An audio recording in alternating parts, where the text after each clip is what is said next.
Welcome to our few moments together on the Parsha. This Shabbos, we have the privilege of reading Parshas Korach.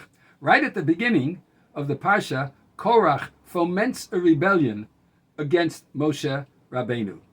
The Mishnah in Pirkei Avos, in Perik Hey, tells us, Kol machlokas shehi l'shem shamayim, any machlokas which is for the sake of heaven, sofa lihiskayim. In the end, it will last. It will be an upstanding and continuous machlokas. V'chol machlokas she'eino l'shem shamayim, any machlokas which is not for the sake of heaven, eino sofa lihiskayim. It's not going to last. It's not going to last a period of time, and it won't last until today. Ezo hi machlokas, says the Mishnah. What is considered the machlokas shehi l'shem shamayim? That's the machlokas shel Hillel v'Shamai. Ezohu zazu machlokas Hillel v'Shamai. It's the machlokas of Hillel and Shammai. The ezo machlokas she'ena l'shem shamayim. And what is the machlokas that's not for the sake of heaven? Zu machlokas Korach v'chol hadoso. That's the machlokas of Korach and all of his congregation.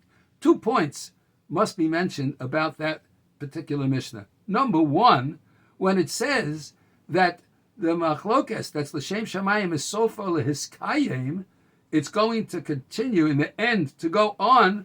Does that mean that if a machlokas is l'shem shamayim, the machlokas is going to continue? That there should still be machlokas no matter what?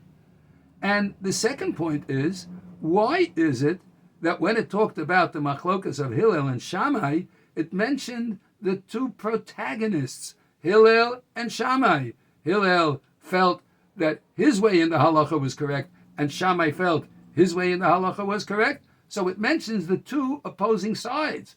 But when it talks about the machlokas of Korach and Moshe, it doesn't talk about Korach and Moshe. It talks about Korach v'chol hadoso and all of his congregation. Why? Why didn't it mention Korach and Moshe? We have to understand that when Hillel and Shammai had a machlokas, both Hillel and Shammai had one goal and only one goal in mind. Each of them was going to interpret the halacha based on their logic and understanding of the Torah to bring Klal Yisrael closer to Hashem. Hillel felt his path to the halacha was the correct path to bring Klal Yisrael closer to Hashem. Shammai felt that his path was the correct path to bring us closer to Hashem. We paskin invariably, like Beis Hillel, although there are times where Beis Hillel changed his mind and agreed with Beis Shammai to show that this was all l'shem shamayim. Well, when it talked about the machlokas of Korach and Moshe, it wasn't really a machlokas only between Korach and Moshe. The machlokas was between Korach v'chol hadoso and his entire congregation. Each of them thought, I'm going to survive. I'm going to be the leader. I'm going to be the one. And really, they were arguing with each other because if only one would be the leader, all the others would fall to the wayside and ultimately go down to the netherworld, where ultimately they all did go, as the miraculous event of the earthquake of some sort that swallowed them up and disappeared forever. And isn't it notable that the machlokas of Hillel and Shammai last to this day in every yeshiva throughout the world, and in all the Mishnah and the Talmud and the Gemara, we speak about the machlokas of Hillel and Shammai. We speak about machlokas of Hillel and his opinion. We speak about Shammai and his opinion. We learn them equally as being important and valuable, and we study the logic behind each of them. To this day, it's miskayim. It lasts forever because the machlokas is only to bring us closer to Hashem. Well, Korach and his congregation doesn't exist anymore.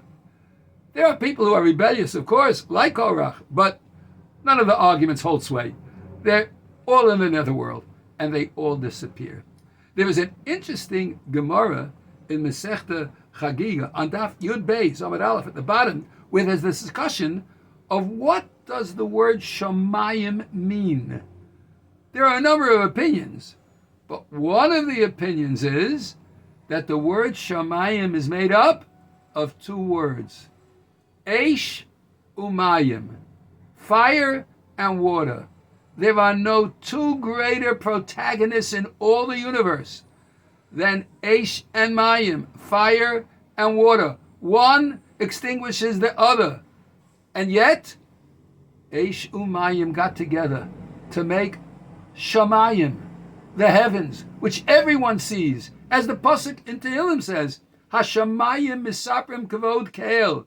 The heavens tell the glory of God, because when there is a combination of Eish Umayim, even terribly opposite forces, but if it's l'shem Shamayim, if it's for the sake of the glory of Hashem, they make peace together to make a Kiddush Hashem and to tell the world how good the world could be if only we would stop foolish machlokas and join together l'shem Shamayim. What a beautiful way to understand the positive aspects of the machlokas of Hillel and Shammai and the negative aspects of Korach and all of his congregation fighting with each other for supremacy and totally not caring about what happened to the other.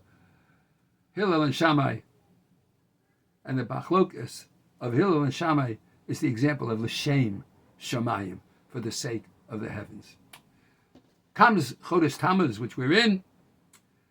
That's a wonderful idea to avoid machlokas, so that the destruction of the Beis HaMikdash, which came about because of machlokas, will once again be rebuilt speedily in our time, and we should be zocher as we purge machlokas from amongst us in order to follow the teachings of the Torah to bring about the bringing of the Mashiach speedily in our time.